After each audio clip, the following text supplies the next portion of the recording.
Welcome to the Wizards of Amazon podcast, where we cover all things private label. My name is Carlos Alvarez, and I will be your host for the show. On today's episode, we're actually doing a second take where my good friend Douglas Levin and I, Douglas from Morning Marketing Machine, is on the show with me, and we have a really cool topic. Douglas, what's up? Hey, how's it going? We should do like the huge take two. Yeah. I'm trying to remember everything we did so we can not do it again, right? Yeah, absolutely. I was a guest on somebody's podcast, by the way, and just so people have some backstory here, is this topic that we're going to go into, we already did an entire episode on this, and then the audio on my end, for some reason, didn't capture me. It only captured Douglas. And if I would have released that, I think they would have committed you, because that one-sided conversation for an hour was disturbing. Hey, there's been times I felt like that anyway. So It'd be like a total Baker Act moment, right? So yeah, if you were to talk to my wife, I'm sure there would be plenty of times she's like, yeah, he should be committed. So. Yeah, on a regular, right? Yeah. I was a guest on somebody else's podcast, and something happened with them, and I was like, this is never going to happen to me. My recordings are perfect. My systems are perfect. But it did. And I feel like the other person made a mistake in the sense of, we must ask the same questions. We must go down the same rabbit holes. Like, we must answer the same thing. I think that was a mistake. So what was it? Russell Brunson with his webinars, he's like, I do the same topic, but they change every time. They get better.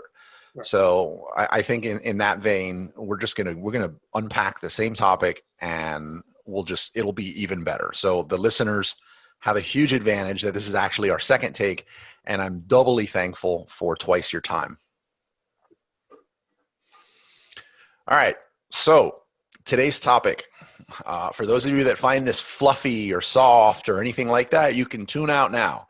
But this has to do with Douglas and I noticed that on Zooms, because Douglas, we met, I'm sure we've crossed paths on social media and stuff a lot, but we really met, we're COVID friends. Isn't that right?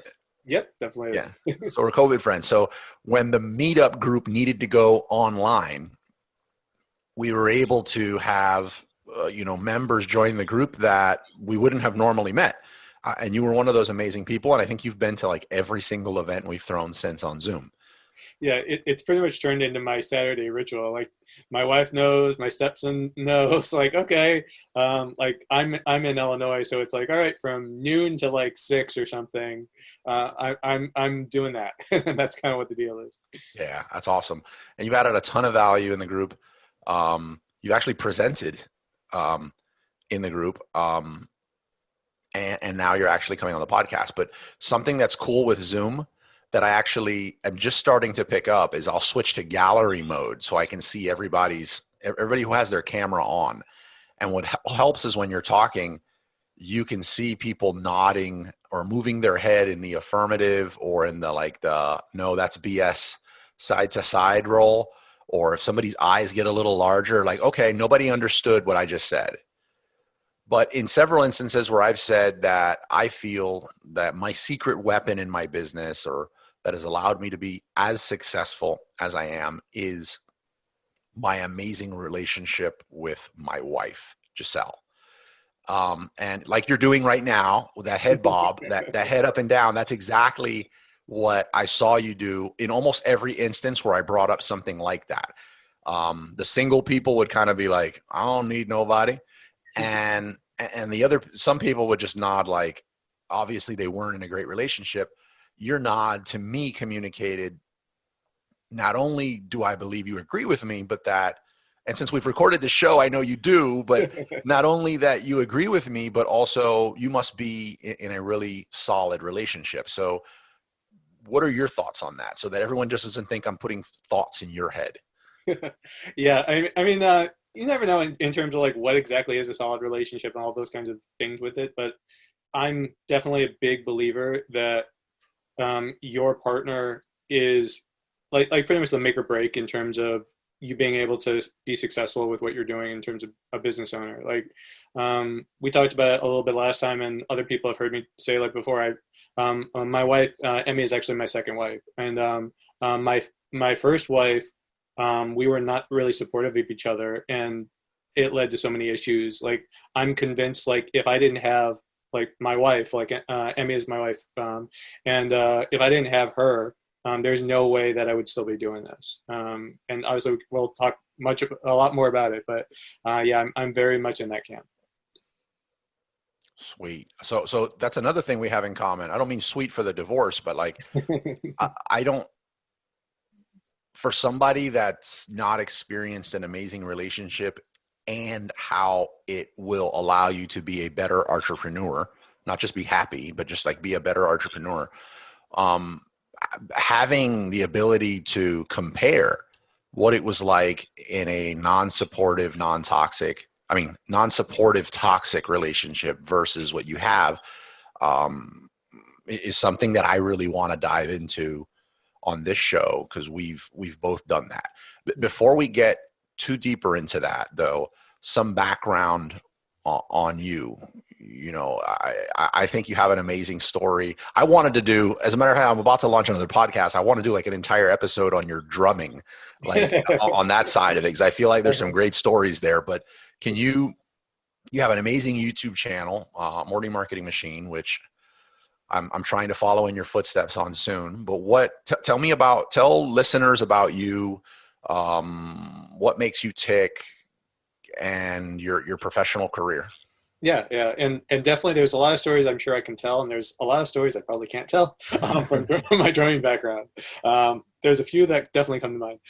But yeah, I guess just a quick. I'll try and make this pretty quick. But yeah, I was a professional drummer. It was the only job I ever had until 2014, and I pretty much played like 4 or 5 times a week, and I was sleeping in until 2, 3 in the afternoon every day.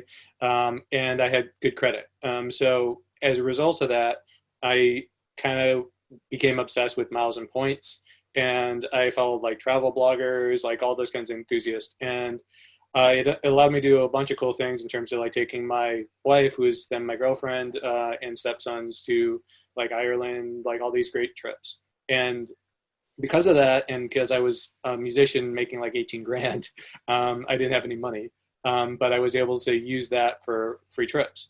And they talked about like the basically getting free points out of it by doing reselling on Amazon. So that's kind of how I got started in this whole rabbit hole.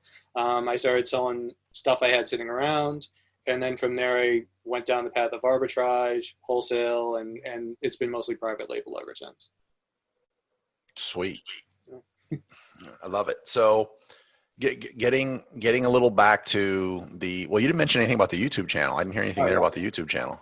Yeah. With that one, it was more, I guess, when I got into private label, the reason for private label at that point was like everybody else who's been on Amazon for more than 5 minutes, there are issues that come with it, and there are a lot of stresses that come with it. For me, I was getting more and more irritated with how my business on Amazon, which was my sole source of income, could go away at any moment. Like, cause I've had like shipment issues, I've had used sold as new issues. Like, I was fearful of suspension, like everybody is that sells on Amazon. So I still love the platform. I still use it all the time. It's all on there every day, but I got nervous about it being my only source of income. So that's where I got into the world of private label, learned a ton about marketing, learned a ton about chatbots, as you hear me obsess about all the time. And then from there, I started getting people that started asking questions like, oh, well, how do you do what you did to start to build your chatbot list and set up your emails and set up your Shopify store and things like that? And that kind of turned into me starting a channel to kind of give them content, like course, things like that, where it wasn't something I ever thought I would do. Actually, my wife was the one who kind of suggested something like this, because I bought like, I'm sure I've probably spent tens of thousands of dollars on courses at this point, for e-commerce and everything else. And she was like, well, at this point, you know enough that you could do a course. You could do something like, sure. Like the amount of stuff that I bought, that honestly, half of it is crap. I was like, you actually have done this. You do it all every day. So like, she was really supportive, and she was kind of the one who was like, yeah, do something like that. That's awesome. Yeah. Let's let's dive into this first. So I'm trying to frame this in a way that's not like, we're not turning this into like we're bashing our exes, because that would be easy, that would be fun, but that's not going to help anybody, right? Right. So what was it like? How did being in a non-supportive, toxic, or how would you describe your previous relationship? Like how did that affect your business? Yeah. So at the time, I didn't think I was going to do business at all. Like I had nothing to do with it. Like, um, I kind of talked about this a little bit last time, and other times I've talked about it, like the idea of if it's all you've ever known, that's what you expect it to be. Sure. And the relationships I guess I had been in at that point, um, I just thought, okay, that's what marriage was like. That's what a relationship was like. And we would constantly like fight about things. We would, about the stupidest things that really didn't make any sense. And I think we weren't really like mature enough for each other in a lot of ways. Like I know it's on for like for me. Since then, I've kind of seen a lot of the stuff from like another perspective. But at the time when you're in it, um, uh, like I just had this whole kind of like negative mindset, like where I would take things out on her, she would take things out on me that really had nothing to do with each other, or we didn't understand each other. And like she would want to do something where like she was excited about. It was some kind of drop shipping thing, and this was way before Amazon for me, so I didn't know the first thing about it. But I wanted to support her at first, and I was like, okay, cool. But then we would get into things, and like I would get $20,000 in debt trying to support her do it. And then I would feel like, well, you're not really putting in the work. You're not doing anything. And we would start to fight about this. And it wasn't really a supportive back and forth about anything. It was just, I was feeling irritated with her. She was feeling irritated with me. And, and because you're with each other every day, what happens between the two of us, uh, it really makes an imprint on you compared to just some random person you're talking to online, because they have a window into you that others don't, Sure. and that would kind of lead me down like a depression kind of a standpoint. And obviously this was even before, this was like I think 4 years before Amazon even, and like we would just constantly fight about things, and I just thought that's what life was like in a relationship. Yeah, I have a similar story. It is my, like right now, and I try to be really brief anytime I reference my ex or past relationships, still out of respect for them, Mhm. and to not seem like I'm bashing. Um, it's important though to know that when I was in that relationship, I did not think it was a toxic relationship. I thought I was in love. I was going to get married to this person. This was like, and all the, yada, yada, yada, that it keeps going, because I had nothing to compare it to. And it was like, okay, well, I understand where all these jokes come from. Like, I get it now. The punchline makes sense. Um, and some of the things I thought was cool, I was like, this is cool. She just doesn't bother me. She doesn't even want to like bother me for 3 days and lets me play Call of Duty. Mhm. And in reality, we were better that way. We're like, well, apart. Um, and with mine, I actually was starting my businesses at that time, and it was all kind of like, that's stupid, or and it's easy to say now, well, that just lit the fire under me, but it was, man, it just cuts your legs out from under you. Mhm. Um, I'd say the most damaging one to me was this idea. I'm an elementary school dropout, get my GED, and it was that I actually challenged back on something that she said was stupid, and I was like, I justified why it was a good idea. Not justified, like I supported it with facts. Like I had done my research here, and I was like, you see, now this is a good idea. And she's like, I understand why you would think so. Kind of like, and I was like, oh man, even if I get the ideas here, even if I back it up Mhm. to get her on my page, she'll just say, which equated to, stupid people think stupid ideas are brilliant, you know? Right. Um, so for me, that was a really hard one. What about the time between the relationships? Like, did you start any businesses, or were you involved in starting any businesses between, like, once you split with your ex to the relationship you have now? Um, Honestly, like I don't think I was just so depressed at that time, like because um, like you think okay, it's gonna be marriage and everything is going to be amazing. And you hear all these things about what marriage is like, I guess, at least I think she was more enamored with the idea of marriage. And so like she was quick to jump into it. And I was too. And then like honestly, it left me shattered for a really long time. It wasn't on I delved back into the world of music, and that's really all I did. But at the time, I had nothing to do with business. I didn't ever think I was going to be in business. But I also like it for me personally. It was one of the things where I've always dealt with a negative mindset, and I've had that my entire life until it's been something I've struggled to fight against. And honestly, until probably the last 6 to 12 months has it gotten better for me. But I would have those, like a lot of days where, like you were talking about you playing video games, that's all I would do too. I was more of a sports gamer, but I would kind of do that and basically be depressed about not having my wife.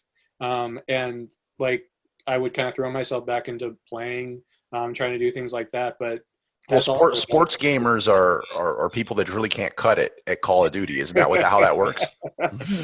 If you were to ask my stepsons, they would say yes, because that means your KD ratio was not that good, and you decided to go play FIFA. No, I never did FIFA. It was always like baseball games, football games, basketball games. You get a pass on that one. Yeah. But yeah, I don't think it was until honestly I met my wife that I started to feel a little bit better about things, and I'll say I honestly got lucky. I mean, I was not looking for anything at the time. Like I was more kind of numb about things, and really like I didn't know that like this is actually what life can be like with another person.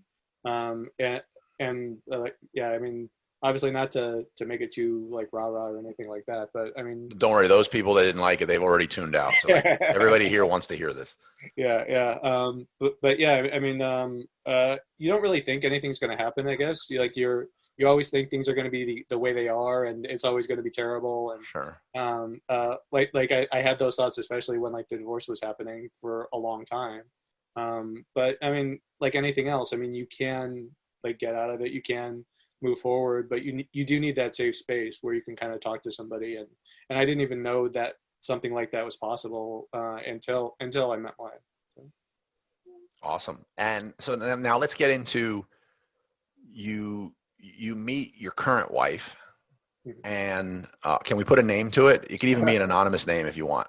No, her name's Emmy. Emmy. Yeah. So you meet Emmy, and you just decide then I'm going to go into business for myself, and she supported you. What was that like? Or did she just like pull your ear and say, you're like brilliant at this, why don't you do it full time? Or did she say, drumming is not going to help us reach our dream? No, yeah, I mean, this is, I guess, one of the reasons why we work and why, like things are a lot different than they were, at least for me, and why I feel the way I do is that, we're able to have that conversation about back and forth in terms of like be completely honest about things. Like it's something I didn't really know about myself until honestly, like we got deeper in the relationship, and honestly, I got deeper in business. Is like, you like I know for me, I would tend to lie to myself about things. Like, oh yeah, it's like the whole like thing of oh well, this is the reason it's not working, or this is the reason, and you're not actually like really taking a look at yourself and trying to be honest with yourself. But she really helped in terms of a lot of things where like we could have a back and forth about things like, okay. And she would know me enough where she would basically call me on my crap or like put things in a way that basically made sense in terms of like, all right, yeah, I think you're right. Like when we're actually having the discussion. But when honestly, like the idea of business never really was there. She was always supportive of me being a musician. She would go on, like when we first started dating, she would like go on like out of town gigs with me or something, and we would hang out. And so like the whole thing of when you get started with somebody in a relationship, it's new, exciting, and you're like always want to spend every second together and get these adventures. But as it kind of progresses and like it's not the newness anymore, it's like you and the other person. That's where like you hopefully feel comfortable enough with each other that you can be honest and lay things out. And like I think one of the things that she's done, like she's told me this numerous times, is like she's very careful about wording because it matters so much in terms of how I take things, how everybody else takes things. Like you could say something and not mean it as anything bad. You're just like spouting something off, but the words are a little different. And as a result, the other person takes it in a completely unrelated way to the way you were intending it. And now you've got an argument. Now you've got someone with hurt feelings. Now you like all of these kind of bad consequences can happen out of it. So she's always been the type that's very careful with how she puts things. And she's very deliberate. And ever since I kind of have started to know her, I try and do somewhat the same things. Like, all right, I understand maybe I'm having a bad day and for whatever reason. But if I'm just going to take it out on her, that's going to lead to arguments. That's going to lead to other things when I don't even intend for that. I'm pissed because the Amazon shipment got lost or whatever it is. And there's been those times that I have taken that on her. But then if you're not honest about that and open, then that's where issues can arise, and that's where it can ultimately lead to troubles and like how my first marriage ended, basically. Sure. Yeah. So now that you're in, let's call it the perfect marriage, like now that you're in a very supportive, healthy relationship, how do you feel that helps you as a business owner in a way that you would not have been able to do, or certain goals you would not have been able to hit, you feel, without it, or would have taken longer? Maybe you could have, but it would have taken 3 times the amount.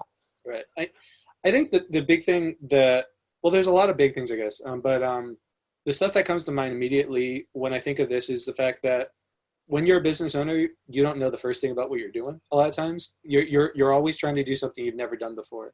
And at least I know I have. And even with me spending thousands and thousands of dollars in courses, these are all people that have done it before, but you haven't. So you kind of feel really nervous about things. You don't know if you're on the right path.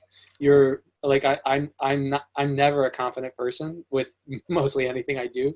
And especially when you're doing something like business related. And that's where I know for me, that's been a struggle. And so if you're looking to your partner with that sense of uneasiness because you're trying to do something business wise and you're not quite sure if it's going to work, and they're looking back at you kind of like you were saying with like your ex, and they're like, well, yeah, maybe you think that's going to work or whatever it is, like that leads you to question yourself a lot more. At least it does for me. And then, or you may go into whatever the plan is and not have that same confidence that will lead to you wanting to stick with it when the first setback happens, because it will.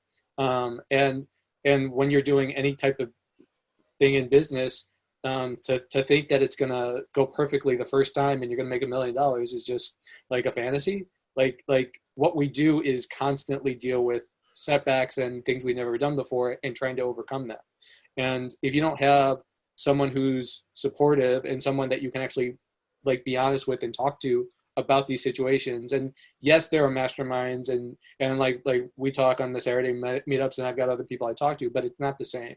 Like you have I think everyone to a certain level, at least I'll say I do, like you put up a little bit of a front with like people in the way that you're talking to. You're not going to tell them about all of the crap that just happened to you, because honestly, like part of it is like, who wants to hear your crap? But it's part of like the way that it works with your partner is that you honestly complain sometimes about the issues that are going on, and they complain to you, and you're at least the way I look at it is you should be there for the other person and be honest with them as much as you can, and just kind of go from there. I long-winded answer, but yeah. So I mean, to sum it up, because I'm agreeing with this, I just want to make sure that we're saying the same thing, is that being in a healthy relationship is not only going to give you somewhere like soft to land when you do deal with these setbacks, and it gives you it gives you somebody who's going to be like, we expected this, like, come on, like, let's go, get back up. Like, how do we approach this differently? And then also it gives you a place where you're even willing to consider taking certain risks in your business and failing, because that's, I would say that's even more damaging. Like, say you're not in a relationship and you don't take those risks, like, or you're in a relationship but you don't feel like it's not a good one, and you're not taking risks in your business because you don't feel safe with how you're going to be treated when you fail, because it's going to happen. You can't be batting 1,000 all the time in your business. What this was something I was thinking about. What about in your relation, like with me? There are times, and we touched on this a little bit in the other episode, that there are times that I'm here, like in my house, I'm physically there, but I'm really not there. Like I'm thinking about that listing. I'm thinking about that container. I'm thinking about that next product. I'm just or I'm mental. Like I left it all out on the field, so to speak, at work. And then at the end of the day, I'm coming back home and I'm a shell. Like there's nothing left. Like, do you encounter that? And how do you work through that? How does your supportive wife help you with that? Yeah, I definitely have been there a lot. I mean, it's honestly something I've struggled with myself too. I think without like making too many generalizations, I think it's what we do a lot of times as business owners, is that because we're so passionate about it, because we're trying to make something from nothing. It's really hard to turn it off and be there for whatever else is going on that has nothing at all to do with the business. I know, like, I've had it where like my wife is very close with her family. She's got a big family, and we'll do things sometimes where, like, it's a birthday party, it's a holiday, it's whatever it is, it's barbecue. Even with the virus going on, they'll do stuff like outside where like it's social distancing, all that kind of stuff. And there's still times where like I'll be there, but I'm kind of not there. Like you were saying, I'll sometimes check my phone or something, and it is hard for me too.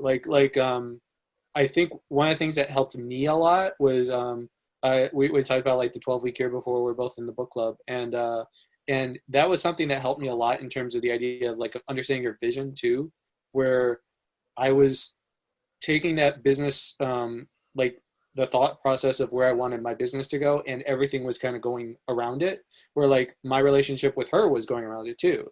And it was kind of like that epiphany for me of like, all right, why am I doing this? Yes, I want to sell, I don't know, $50 million or whatever it is. That's great. But ultimately, no one cares about the money. It's about what the money does for you. And for me, she's a big part of that why. And when I'm looking at it like, well, I'm working like 18, 20-hour day kind of stuff, and I'm neglecting her, that kind of defeats the whole purpose of why I got started, why I do what I do. So like when I tried to make that transition a little bit more, that's where I think it helped me a lot. There's still a lot of times that I am not there at like when I'm doing like stuff with her family, but I try as much as I can to disconnect from like, all right, if I'm done working because it's family night, I'm gonna not deal with anything that goes on with work for those 3 hours that we're playing Settlers of Catan or Sorry or whatever it is. I'm going to be present. I'm going to be there, and work can wait.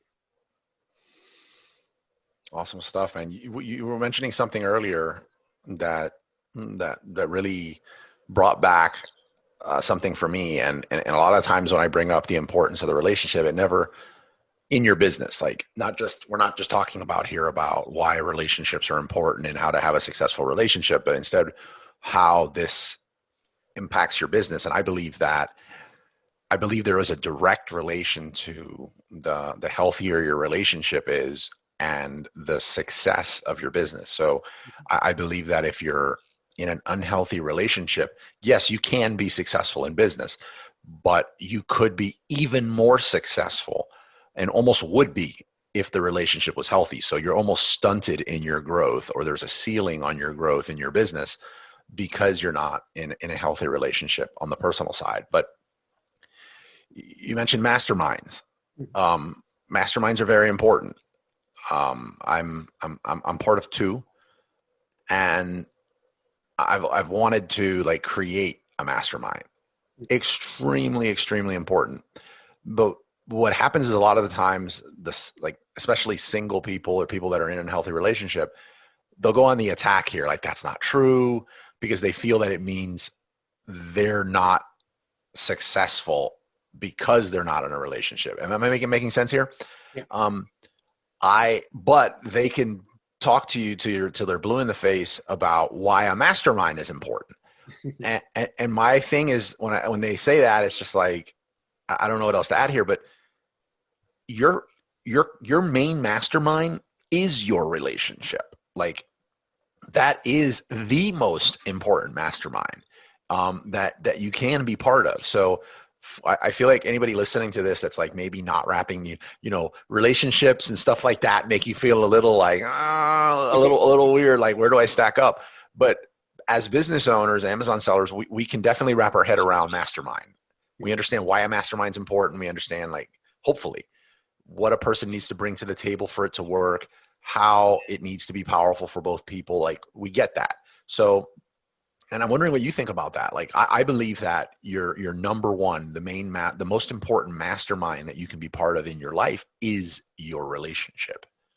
Oh yeah, I would definitely agree with that. I never thought about it from that perspective, I guess, when I think about it. But yeah, I mean, like we talk every day, and it's been something I've tried since like 12-week year to try and schedule time. I mean, she gives me crap about it. It's like, I'm scheduling you in, but we'll talk for about 30 minutes where I get away from working, and sometimes honestly it is about work, but it's like, she knows, because I talk about it all the time, and she knows enough about it that she can be honest with me and give me basically constructive feedback. Like, because you're in it every day, you're excited about what you do, and you can be honest, like about everything that's going on, and hopefully she can feel comfortable enough with you too, where you can get constructive feedback about, like, okay, yeah, here it is. Like, I think we talked about it a little bit last time. Like, one of the things that I've had issues with is shiny object syndrome. So we were doing something, I can't remember what it was, and ever since, like a lot of people do, you get that urge to go in the opposite direction and think, well, yeah, I can't do anything now because it's going to be like this. And I would look at things like, all right, here's this strategy. It's not quite working. This other thought came into my head about, well, should I try this? But my first reaction was, well, is this just me being shiny object syndrome here and just going off in the left field and doing something else? And like, because she knows me, and because we talk all the time, and it's basically like a mastermind, like you were saying, like, she's able to come back and be, all right, I've seen you when you've done shiny object stuff. Like, when you're like, yeah, I'm going to do affiliate marketing over here, and this had nothing at all to do with Amazon, and why are you wasting $2,000 or whatever it is? But it's like, no, I mean, what you're talking about here, like, this is nothing like that. Like, it relates to what you're trying to focus on, what you're trying to overcome. So yeah, I was like, go for it. Like that makes sense. Like, the kind of thing where it's constructive feedback, and yeah, like I say, I haven't thought about it from that perspective of, like, basically another mastermind, but yeah, it basically is. I mean, that's how you can get over the hump. That's how you can build confidence. That's how you can have success, where it's a lot more difficult if you're in the situation like I was before, like you were before, where you're constantly like belittling each other. You feel like you can't be honest about the situation. It makes it like 50,000 times more difficult to really kind of get a leg up of where you want to go. Sweet. What can you name like one or two things specific? If you can't, that's fine. But can you name like one or two things specifically that you can say, this would not have happened, or this thing would not have been anything remotely close to being called a success if not for my wife? I say private label. Really? Wow. That's Yeah, a big private one. label one. I say, like, I've been doing part of what I've been doing now is obviously like the course coaching, whatever you call it. And I don't even know if I would have started it if it wasn't for her. So yeah, I mean, both of those things are things I can immediately think of. And that's been How did the private label, like what about her, what she did or anything allowed you to say, okay, I'm doing private label? yeah. Honestly, like she was the one who found her first product. Like, What? And you're taking all the credit? yeah. Like, because she was very supportive. She's like, everything that goes with it. Like, um, uh, I think I've been talking about that idea for a while, but like, it's the whole thing of you never really think you're going to do it. And I had those issues, like Amazon issues, like everyone else does. And 6 months had gone by and nothing had changed. And it's the whole thing of like, will it ever really change? And then she kind of was doing something in a niche, because she was passionate about it herself. And she's the ideal customer. And then she found something and she's like, hey, there's nothing here that really works. And then that kind of led us down the rabbit hole of, okay, well, I mean, Looks maybe like we had the wrong speaker on in the event. yeah. She's the one who should be doing it all. Yeah, you had a little microphone in your ear and she was feeding you the answers. Yeah, but yeah, I mean, and I was like, she was the one who got us going on it, and she's the one who would kind of go through a lot of the like the product development side of it. I was more of like I knew Amazon at that point, I knew marketing, things like that, but she was the one who was like the kind of quality control because she was the ideal customer, and that kind of led from there. And obviously like coaching as well, like we were saying before. But yeah, I have no doubt that I wouldn't be where like I would not be successful at the very least the way I am now. But probably like I don't even know if I'd be selling like e-commerce at this point if it wasn't for her. Wow. What you got to play this episode back to her. At the bare minimum, you're going to get a bunch of points from that. But let's talk about what you called it, like coaching, consulting, like whatever, like the thing you just said right there, like you weren't giving it a name yet. Right. But how did she play a part in you successfully doing that? Well, because she's seen me spend thousands of dollars on courses, and then I would do the whole thing of like, you don't think you know enough about whatever it is that you're doing, and then I would start to reach out to people about these questions that I have, like the whole thing of like, you don't really feel confident enough in your own skin, I guess, to really roll with something. And then they would come back to me with basically the same answers as I already knew. And then she would kind of come back to me and say, like, basically in essence, like, you already know all this stuff. Why are you spending more, like thousands and thousands of more dollars on other stuff when you kind of already know the answer here? And then there was some courses that we bought where like she didn't like some of the people, and she didn't like some of the content because like everybody, well, at least for me, like I'll probably talk her ear off about some cool new thing that I've learned or whatever it is.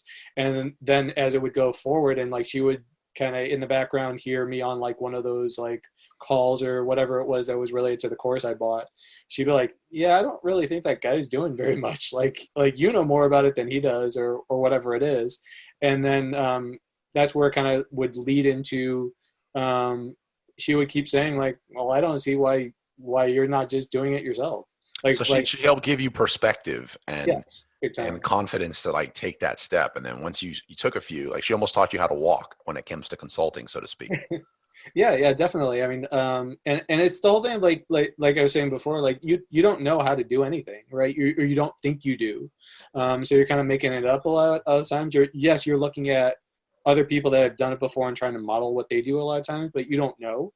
But it gives you that confidence. At least for me, it did. We're like, okay, she sees all of these people that are doing something and she's saying, well, you can do it too. And then, yeah, like it's like, all right, well, yeah, I guess I could do this. And then you feel better about yourself, honestly. And then you start like, all right, yeah, why can't I do this? And then you start to get that feeling where like, yeah, let's do this. I mean, what's the worst thing that can happen? In my case, something very similar is my agencies hadn't really, they weren't that seasoned yet. Like it was relatively new and I was fumbling around with any problem you have in your business. I have something for that type of thing, like no focus, no avatar. And I was also charging like next to nothing because I was like, well, I don't understand. Like I didn't understand why would somebody pay for this? Like, you can find it on YouTube.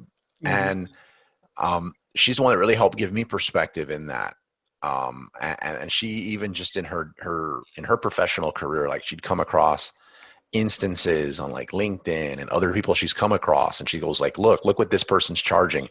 Look at how they're actually really good in what they do. And then look at, in one case, she actually found someone that was taught by someone who basically hired me from the level of what is FBA. So like, so it's like, yeah, I kind of like, I should be able to do something here. So the same thing, like, she gave me that confidence and that perspective.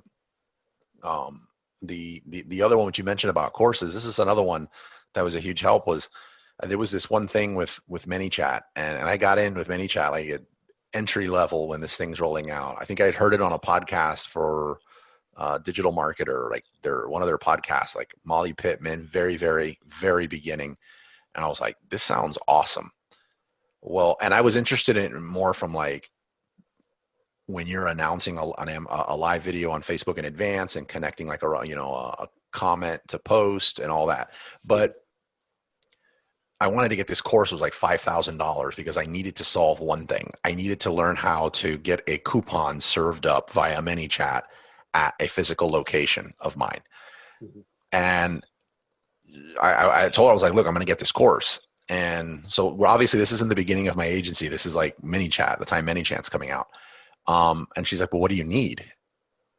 And that question alone, like, I was like, I need to figure out a way to get a coupon delivered via ManyChat. She goes, is that what that course is about? And I'm like, no, this course is the ultimate course on like everything you need to know A to Z on messenger bots. And she goes, is that what you're trying to solve? So she never told me that's dumb, don't do it. And so she forced me to go through the paces of, oh my God, it wound up being a Fiverr gig. It wound up being like a $50 Fiverr gig instead of like a 5,000, whatever. But yeah, perspective super important in that. Douglas, I want to be respectful of your time. I love that we hit on this. I enjoyed it more than even the first time we went through it.